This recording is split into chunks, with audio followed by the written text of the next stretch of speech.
નમસ્કાર વિદ્યાર્થીઓ.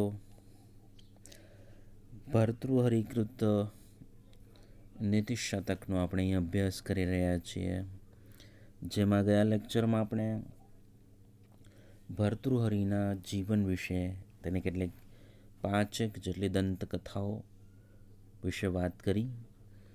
અહીંયા આપણે તેમના ગ્રંથો પરથી એમના જીવન વિશે જે કાંઈ અનુમાન લગાવી શકીએ છીએ એના ઉપર ચર્ચા કરીશું.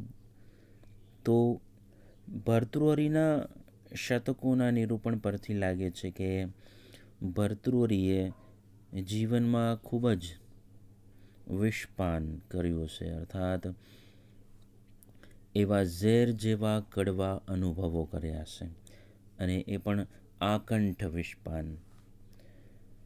કેમ કે કામકેલીમાં કરવટો બદલી તેમણે જીવનના છેલ્લા ભાગમાં સમગ્રતયા પલટો લઈ લીધો. શરૂઆતમાં તેમની કામનાઓ, વાસનાઓમાં તેઓ ડૂબેલા હતા, અને જીવનના અંત સમયે વૈરાગ અથવા વિરાગ અથવા વૈરાગ્ય. તો ભુક્તભોગી ભર્તૃહરિ નિષ્કામ વૈરાગી બની ગયો. તે રાજા ન હોય તો એ કોઈક ઊંચો પદવાળો, કોઈક ઊંચો હોદ્દો ભોગવનાર સામંત હશે જ. સમૃદ્ધિની છોળોમાં તેના જીવનમાં સ્ત્રીઓ અને વારાંગનાઓ એ તેની સુવાળી સેજની સહભાગી હતી. એમના સહવાસમાં નારી જીવનના જે વિવિધ કુટિલ પાસાઓ છે તથા તેમની પ્રકૃતિ એ ઘણી નિકટતાથી નિહાળવાનો તેમને અવસર મળેલો છે. કવિનું કામ વિશેનું જે દ્રષ્ટિબિંદુ છે એ સ્થૂળ હોવાની પ્રતીતિ થાય છે. જો કે આના માટે કામસૂત્રના પ્રભાવ નીચે જીવતો જમાનો જવાબદાર છે.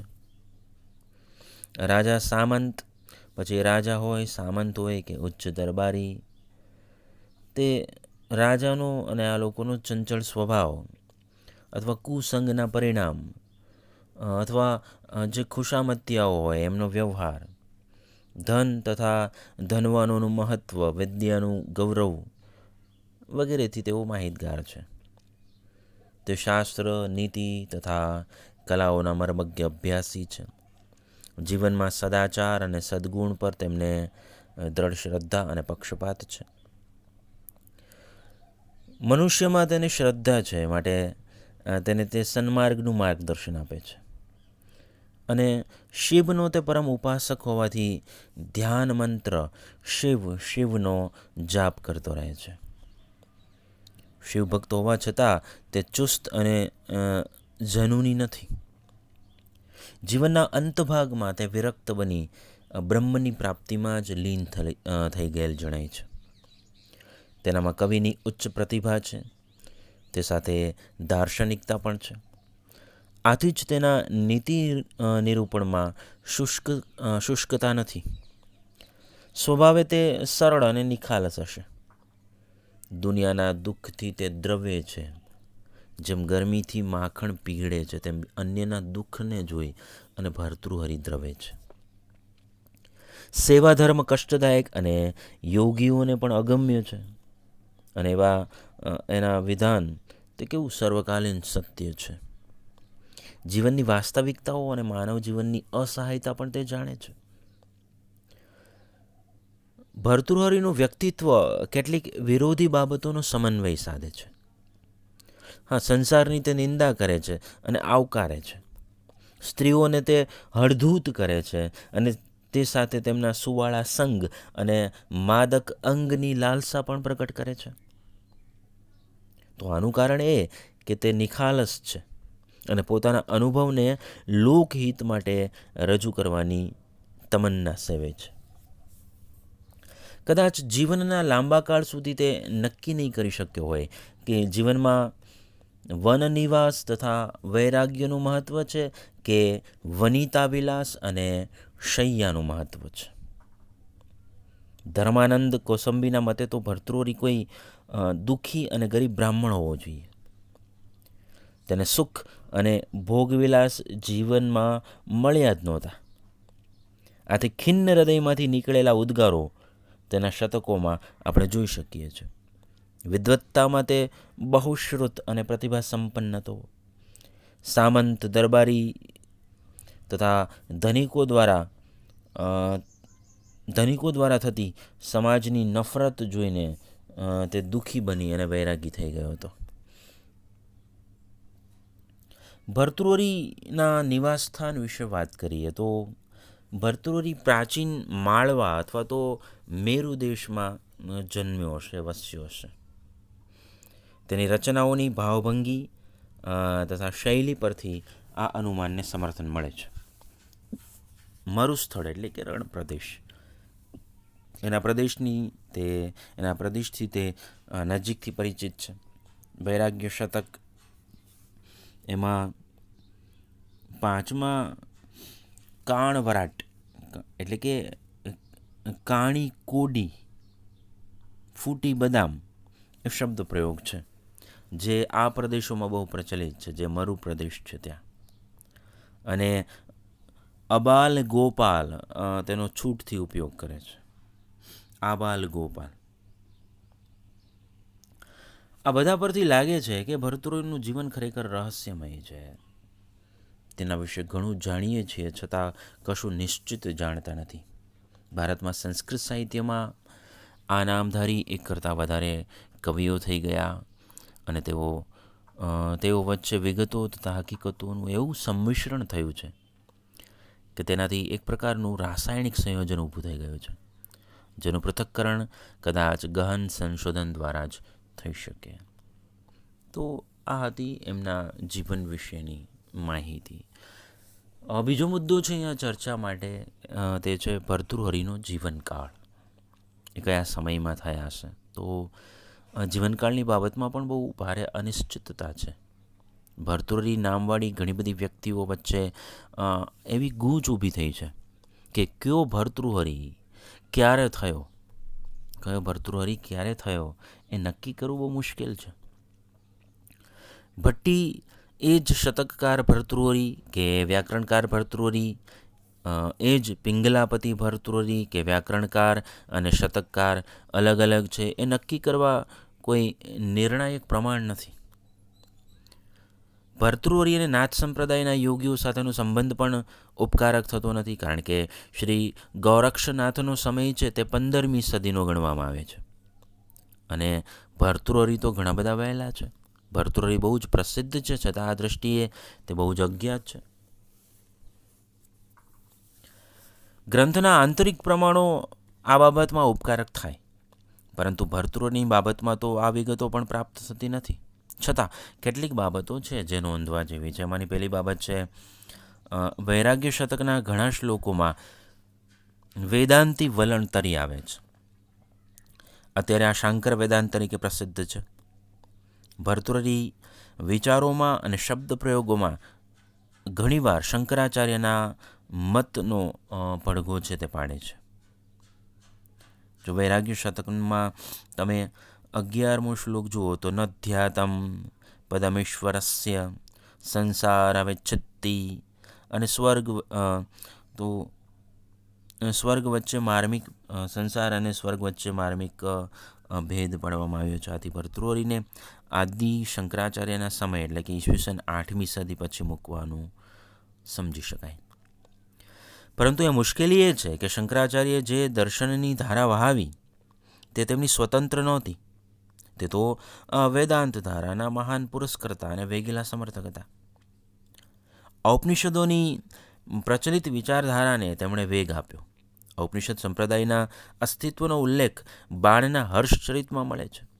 આથી શાંકર વેદાંત સાથે શાબ્દિક કે વૈચારિક સામ્ય થતું નથી. બીજી વાત કે વૈરાગ્ય શતક એમાં પુરાણ શબ્દનો ઉલ્લેખ છે. કિમ વેદૈઃ સ્મૃતિભિઃ પુરાણ પઠનૈઃ શાસ્ત્રૈર્મહાવિસ્તરૈઃ. તો પુરાણોનો ઉદય શૈવ અને વૈષ્ણવ સંપ્રદાયના અસ્તિત્વ સાથે સંકળાયેલો છે. આ સંપ્રદાયના આચાર્યોનો સમય વિલ્સનના મત મુજબ 8મી થી 9મી સદી પહેલાંનો નથી. તો આના પ્રકાશમાં ભર્તૃહરિનો સમય ઘણો પાછળનો આવે છે. વિલ્સનના પુરાણ વિષયક મત સાથે સંમત થવાય તેમ નથી. પુરાણોની પ્રાચીનતાને વિલ્સનનો પડકાર સ્વીકાર્ય થયો નથી. સંપ્રદાયોના આચાર્યોના ઉદય સાથે જૂના પુરાણોમાં પરિવર્તન અને પરિવર્ધન થયા હશે, અને તેને માટે વિલ્સને જે આપેલી તવારીખ એ કદાચ માન્ય રાખીએ, પણ પુરાણોના સર્જનકાળ તરીકે તે મર્યાદાઓ સ્વીકારાય તેમ નથી. શ્વેતાશ્વતર ઉપનિષદમાં એનું જે ભાષ્ય છે એમાં શંકરાચાર્ય પુરાણોમાંથી ઉદ્ધરણ આપે છે. બાણભટ્ટે હર્ષચરિતમાં પણ પુરાણો તથા વાયુપુરાણનો ઉલ્લેખ કર્યો છે. ખુદ વિલ્સન પણ કેટલાક પુરાણોને ઘણા પ્રાચીન ગણાવે છે. આથી પુરાણ શબ્દના પ્રયોગ પરથી શતકકાર અને ઘણા પાછલા સમયમાં શંકરાચાર્ય પછી થઈ ગયેલો ઠરાવો એ યોગ્ય નથી. ત્રીજી વાત કરીએ, પ્રોફેસર લેસાનો મત એ પણ ભર્તૃહરિને 10મી સદી પછી માનવાની તરફેણમાં છે. પહેલાં તો આ વિદ્વાને ભર્તૃહરિના શતકોની રચના ગુપ્ત વંશના પતન પહેલાંની હોવાનો મત દર્શાવ્યો હતો, પણ શતકોમાં આવતા દશાવતારના ઉલ્લેખને આધારે તેમણે પણ પોતાનો મત બદલી નાખ્યો. દશાવતારમાં વિષ્ણુના અવતાર તરીકે બુદ્ધને સમાવવામાં આવ્યા છે.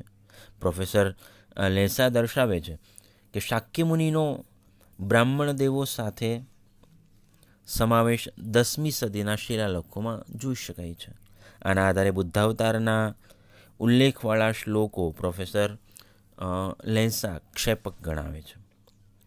આ દલીલને અંગે ખરી પરિસ્થિતિ એ છે કે બૌદ્ધ ધર્મ ભારતમાં જ્યારે ઝળહળતો હતો ત્યારે જ બુદ્ધને અવતાર તરીકે હિન્દુએ અપનાવી લીધેલા હોવો જોઈએ. 10મી સદીમાં બૌદ્ધ ધર્મની આ પરિસ્થિતિ હતી, તેથી બૌદ્ધાવતારની દલીલ ભર્તૃહરિના જીવનકાળ માટે ઉપકારક બનતી નથી. વાત કરીએ જે આપણે અહીંયા ભણવાના છીએ તે શતક, જે શતકનું નામ છે નીતિશતક. તો નીતિશતકમાં 30મા શ્લોકમાં ગૌમાંસનો ઉલ્લેખ છે. નિર્માંસમપ્યસ્થિ ગૌહો, જો કે ત્યાં બળદના હાડકાની વાત છે. તો બીજી બાજુ ભવભૂતિના ઉત્તર રામચરિતમાં ગૌમાંસનો ઉલ્લેખ છે. ભવભૂતિના સમય પછી ગૌમાંસની છૂટ જોવા મળતી નથી. આથી ભર્તૃહરિને ભવભૂતિના સમય એટલે કે ઈસવીસનની 8મી સદી પહેલાંનો સમજી શકાય એવો પ્રોફેસર ટોનીનો મત છે. આ મતને મુશ્કેલી એ છે કે પ્રસ્તુત ઉલ્લેખનું પાઠાંતર ઘણી હસ્તલિખિત પ્રતોમાં મળે છે. નિર્માંસમ અપી અસ્થિકમ, જે નીતિશતકમાં 9મા શ્લોકમાં પણ શ્વાનના નરાસ્થિ ભક્ષણનો ઉલ્લેખ છે, જે આપણે ભણીશું આગળ ત્યારે એનો અર્થ તમને સારી રીતે સમજાઈશે. આના પ્રકાશમાં શ્લોક 20નું પાઠાંતર વજૂદ વગરનું ગણી શકાય નહીં. પરિણામે ગૌમાંસના ઉલ્લેખના આધારે બાંધવામાં આવેલો મત ટકી શકે નહીં. તો આ સિવાય વેલંગનો મત જોઈએ અથવા તો ઇત્સિંગે ભર્તૃહરિ વિશે કરેલા ઉલ્લેખો, એના આધારે ભર્તૃહરિનો જીવન તવારીખનો સમય નક્કી કરવાનો પ્રયત્ન થયો છે. તો આ ઉપયુક્ત અહીંયા જે આપણે બધી જે ચર્ચાઓ કરી હમણાં અગાઉ, એના પરથી જણાશે કે ભર્તૃહરિનો જીવનકાળ નક્કી કરવો એ ઘણું કપરું કામ છે. પરંપરા અને ઐતિહાસિકતાને અલગ પાડવાની મુશ્કેલીને લીધે શતકકારનો સમય નક્કી કરવાની પણ મુશ્કેલી છે. છતાં આપણે આગળ નિર્દેશ્યા પ્રમાણે 7મી સદીના સમયને નિશ્ચિત મત પર પહોંચી ન શકાય ત્યાં સુધી, જ્યાં સુધી આપણને પાક્કો સમય ન મળે ત્યાં સુધી, હાલ તો આપણે એ 7મી સદી છે એને સ્વીકારવો રહ્યો. ડૉક્ટર ભાયાણી તો લખે છે કે આ ભર્તૃહરિ વ્યાકરણકાર અને દાર્શનિક ભર્તૃહરિથી જુદો ન હોય તો તેનો સમય ઈસવીસન 400 લગભગ મૂકી શકાય.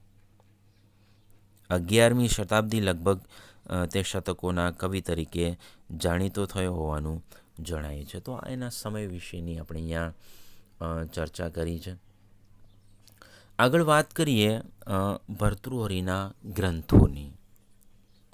તો ભર્તૃહરીએ જે 3 શતકો રચ્યા છે, શતકત્રયમ, 3 શતકોની આપણે અહીંયા વાત કરીએ તો એના ગ્રંથોની ચર્ચા કરતાં પહેલાં સ્પષ્ટ કરી લેવાની જરૂર એ છે કે આપણે રાજપ્રાસાદ નિવાસી પિંગલાપતિ ભર્તૃહરીને લક્ષ્યમાં લઈએ છીએ. વ્યાકરણકાર ભર્તૃહરી કે ભટ્ટી કાવ્યના રચયિતા ભટ્ટી એટલે કે ભર્તૃહરી, એને પ્રસ્તુત ચર્ચામાં અવકાશ નથી. ભર્તૃહરીને આપણે શૃંગાર શતક, નીતિ શતક અને વૈરાગ્ય શતકના રચયિતા તરીકે ઓળખીએ છીએ.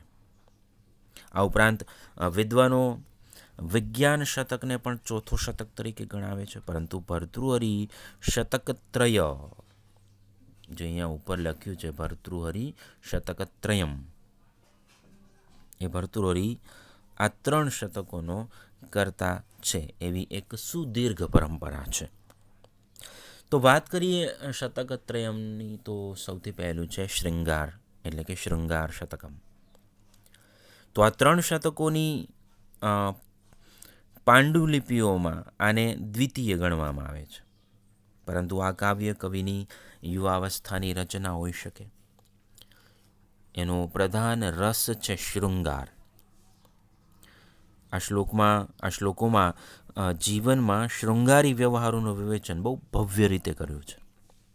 વિવિધ ઋતુઓમાં રમણીઓની કામુકતાનો પ્રભાવ કેવી રીતે વધે છે તે અહીંયા દર્શાવ્યું છે.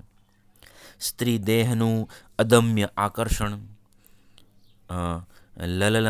લલનાનું મોહક લાવણ્ય, વનિતાઓના વિલાસ, યુવક યુવતીઓની કામપરક વિષયી અને વિલાસી ચેષ્ટાઓ, માયાને લગતી અને મોહિની વગેરે મુક્ત શૃંગારોનું સચોટ નિરૂપણ થયેલું છે. સ્ત્રી સૌંદર્યનો ઉપભોગ કરનારને ભાગ્યશાળી ગણાવતા કવિ સ્ત્રીઓને અબળા નહીં પણ પ્રબલા માને છે.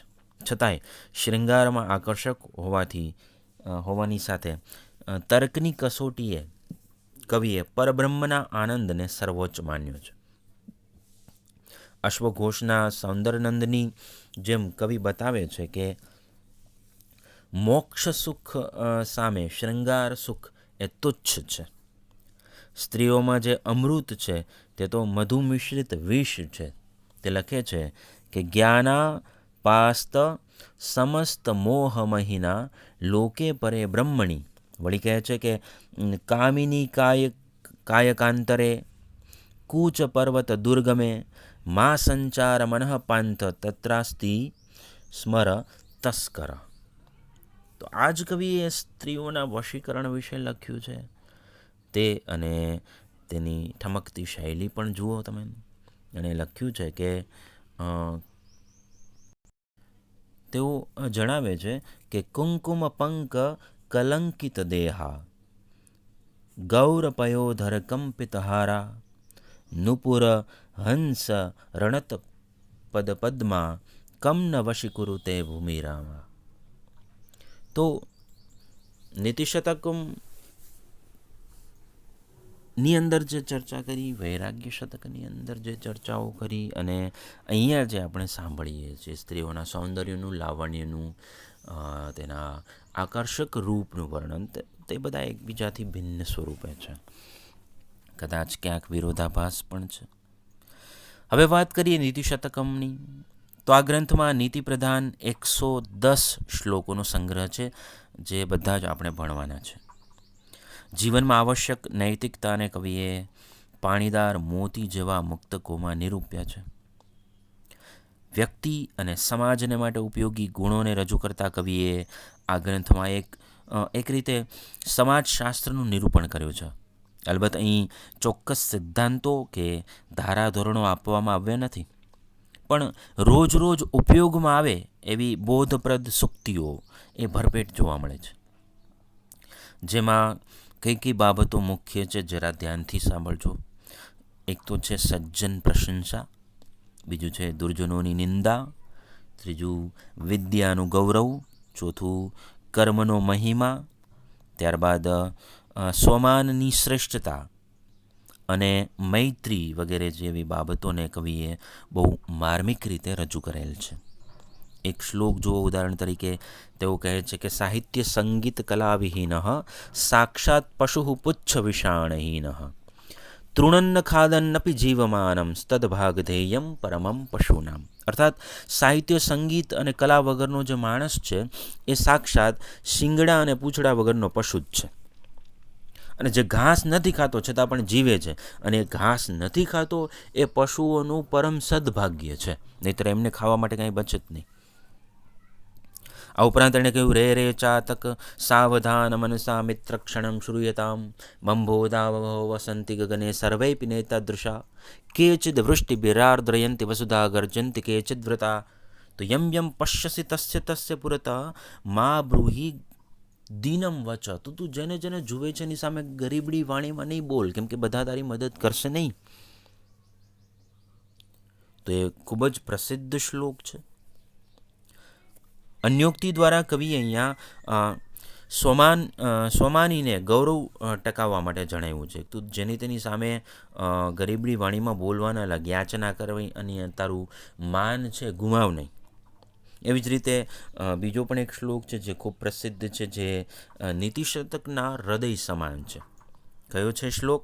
એ છે નિંદંતુ નીતિ નિપુણા યદિ વાસ્તુવંતુ લક્ષ્મી સ્થિરા ભવતુ ગચ્છતુ વા યથિષ્ઠમ અદ્યૈવ વા મરણમ અસ્તુ યુગાંતરે વા ન્યાયાત પથઃ પ્રવિચલંતી પદમ ન ધીરાહ. અર્થાત નીતિમાં નિપુણ એવા માણસો તમારી નિંદા કરે અથવા પ્રશંસા કરે, લક્ષ્મી સ્થિર બને અથવા તો અત્યારે જ નાશ પામે, મૃત્યુ અત્યારે આવે કે યુગ પછી આવે, છતાં પણ જે ન્યાયના પથ ઉપર વિચલિત થતા નથી તે લોકો ધીર હોય છે, અથવા તો ધીર પુરુષો ક્યારેય ન્યાયના પથ ઉપરથી વિચલિત થતા નથી. આ દુનિયા આડી અવડી ઊંધી ચત્તી ગમે એમ થઈ જાય, એમના માટે કોઈ ફેર પડતો નથી. ત્યારબાદ વાત કરીએ એમના ત્રીજા શતકની, તો તે છે વૈરાગ્ય શતકમ. તો આ શતકમાં જગતની અસારતા અને કરુણતા દર્શાવી વૈરાગ્યની જરૂર ઉપર ભાર મૂક્યો છે. તો વૈરાગ્ય એટલે શું? આગળના બે શબ્દો તો તમે સમજતા હતા, શૃંગાર, બીજો હતો નીતિ, અહીંયા ત્રીજો શબ્દ છે વૈરાગ. તો વૈરાગ એટલે વિગત રાગ, જેની આસક્તિ જતી રહી છે તેવું, જેનો મોહ નષ્ટ થયો છે તેને વૈરાગ કહેવાય, અથવા વિરાગ અથવા વૈરાગ્ય. તો આ શતકમાં જગતની અસારતા, આ સંસાર કેવો છે? અસાર સંસાર છે. તો એની અસારતા અને એની કરુણતા છે એ દર્શાવી અને વૈરાગ્યની કેટલી જરૂરિયાત છે એના ઉપર ભાર મૂક્યો છે. તેવું કહે છે કે સંસાર વ્યર્થ અને દુઃખમય છે. આ સંસાર છે ને દુઃખાલય છે, દુઃખાલય છે અને સુખાલય છે. એકદમ સુકાઈ ગયેલું છે, રસ વગરનું છે. તો સુખાલય પણ છે, સુખ એટલે સુકાઈ ગયેલું આયલ, સુકાઈ ગયેલું આલય, અને બીજું દુઃખાલય એટલે દુઃખનું ઘર છે. તો એવો રણકો અહીંયા સંભળાય છે. એ સાથે સાથે દુન્યવી જે પ્રલોભનથી બચાવવાનો સાર પણ આ શ્લોક પંક્તિઓમાં સારે છે. તમે કદાચ શ્રીમદ ભાગવત પુરાણ સાંભળ્યું હોય તો એમાં ગૌકર્ણ ગીતા આવે છે, જેમાં બે જ શ્લોકમાં ગૌકર્ણ મહારાજે પોતાના પિતા શ્રી આત્મદેવજીને જ્ઞાન આપ્યું હતું. તેઓ કહે છે કે દેહસ્તિમાન સરુધિરે વિમતિમ ત્યજત્વમ જાયા સુતાદિષુ સદા મમતામ વિમુંચ પશ્યાનિશમ જગદિદમ ક્ષણભંગનિષ્ઠમ વૈરાગ્ય રાગ રસિકો ભવ ભક્તિનિષ્ઠમ. તો તું વૈરાગ્ય રાગનો રસિક થા, તારી આસક્તિ વૈરાગ્યમાં થાય, તું ભક્તિનિષ્ઠ બને. બાકી આ બધું જ ક્ષણિક છે. તારી અંદર દેહ ભાવ ન રહે, તારી અંદર સંસાર ભાવ ન, એટલે કે દેહ પ્રત્યે પ્રેમ ન હોવો જોઈએ એટલે દેહનો વૈરાગ્ય, સંસાર પ્રત્યે પ્રેમ ન હોવો જોઈએ એટલે સંસારનો વૈરાગ્ય, જાયા એટલે પત્ની તરફનો વૈરાગ્ય, સુત એટલે પુત્ર તરફનો વૈરાગ્ય. તો જાયા સુતાદિષુ સદા મમતામ વિમુંચ. પછી જગત પ્રત્યેનું વૈરાગ્ય એટલે પશ્યાનિશમ જગદિદમ ક્ષણભંગનિષ્ઠમ. આ જગતને તું ક્ષણભંગુર માન અને તું વૈરાગ્યનો રસિક થાવ. વૈરાગ્ય રાગ રસિકો ભવભક્તિનિષ્ઠમ. ધર્મમ ભજસ્વ સતતમ ત્યજ લોક ધર્માન, સેવસ્વ સાધુ પુરુષાન જહિ કામ તૃષ્ણાન. તો આ 2 શ્લોકો દ્વારા ગૌકર્ણ મહારાજ વૈરાગ્ય છે એનો ઉપદેશ પોતાના પિતાજીને આપે છે. અહીંયા પણ કંઈક એવું જ છે. સ્વાભાવિક રીતે જ આવા વૈરાગ્યના પ્રધાન સૂરવાળા કાવ્યમાં સાંસારિક આસક્તિ ઊભી કરે તેવી કઈ કઈ વસ્તુઓ છે. મોટે ભાગે ઘણું કરીને નારીઓ અને તેને સંબંધી વિષય ભોગોની નિંદા એ સ્વાભાવિક છે કે હોય જ. માણસ વિષયોને ભોગવતો નથી. જેવી રીતે કહેવાય છે કે દારૂડિયો દારૂ નથી પીતો પણ દારૂ છે દારૂડિયાને પીવે છે. તેમ માણસ વિષયોને ભોગવતો નથી પણ વિષયો તેને ભોગવે છે. એટલા માટે કહ્યું કે ભોગા ન ભોગતા વયમેવ ભોગતા. ભોગો ભોગવાતા નથી, આપણે ભોગો દ્વારા ભોગવાઈએ છીએ. એટલે કે ભોગો આપણને ભોગવે છે અને ક્ષીણ તથા શીર્ણ કરી નાખે છે. જેમ જેમ માણસ ભોગો ભોગવે છે એમ ભોગો ભોગવવાની તેની ક્ષમતા ઘટતી જાય છે. તો આવું કહીને શિવ શિવનો જાપ જપીને જીવન સમાપન કરવામાં તન્મયતા સેવે છે. આવું જ શંકરાચાર્ય કહે છે, ભજ ગોવિંદમ ભજ ગોવિંદમ, ગોવિંદમ ભજ મૂઢ મતે. કેમ કે પ્રાપ્તે સંપ્રાપ્તે સન્નિહિતે મરણે નહીં નહીં રક્ષતિ ડુંકરી કરણે. તો હે મૂર્ખ, તું ગોવિંદને ભજી લે. જ્યારે મૃત્યુ નજીક આવશે ત્યારે આવા કોઈ જ તારા જ્ઞાન, તારા ધાતુઓના કરેલા પાઠ તને મૃત્યુથી બચાવશે નહીં. કોણ બચાવશે? એકમાત્ર ગોવિંદ. એટલે હે મૂઢમતીના માણસ, તું ગોવિંદને ભજ. અહીંયા ભર્તુરી કહે છે શિવ શિવનો જાપ જપી લે. તો આ શતકમાંની પણ કેટલીક પંક્તિઓ લોકમુખે રમતી થઈ છે. દાખલા તરીકે એમાંનું 1-2 ઉદાહરણ જોઈએ. એક છે ચલા ચલે ચ સંસારે ધર્મ એકો હિ નિશ્ચલ. તો આ ચલ અચલ મતલબ ચંચળ એવા સંસારની અંદર નિશ્ચલ એવું જો કંઈક હોય તો એ છે એકમાત્ર ધર્મ. બીજું છે મનસી ચ પરિતુષ્ટે કો અર્થવાન કો દરિદ્ર. જ્યારે મન સંતુષ્ટ હોય, કેમ કે માણસ અમીર અથવા ગરીબ, સુખી અથવા દુઃખી માત્ર અને માત્ર પોતાના મનથી જ હોય છે. તો મન જો સમૃદ્ધ બને, પરિતુષ્ટ બને, તો પછી કોણ ધનિક અને કોણ ગરીબ. અને ત્રીજું અતિ મહત્વનું, ભોગા ન ભુક્તા વયમેવ ભુક્તા. ભોગો ભોગવાતા નથી, આપણે જ ભોગવાઈએ છીએ. તો આ 3 શતકોની રચનાની દ્રષ્ટિએ નીતિશતક અને નીતિશતક, શૃંગાર શતક અને વૈરાગ્ય શતકના ક્રમમાં ગોઠવવામાં આવે છે. કેટલાક શૃંગાર શતકને પહેલું માને છે.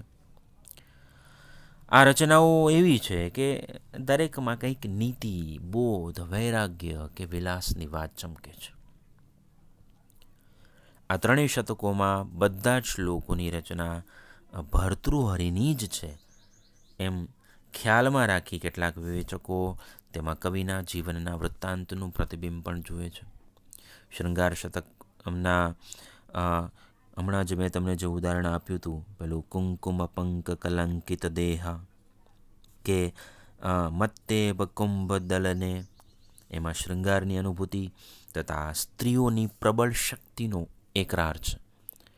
એવી રીતે નીતિશતકની અંદર જુઓ, યદા કિંશ્ચિત જ્ઞોહમ, જ્યારે હું થોડોક જ્ઞાની હતો ત્યારે, એની અંદર સાચા જ્ઞાનથી ઘમંડ દૂર થાય છે અને નમ્રતાની પ્રાપ્તિનું પ્રાપ્તિ થઈ છે તે બાબત અહીંયા પ્રતિબિંબિત થઈ છે.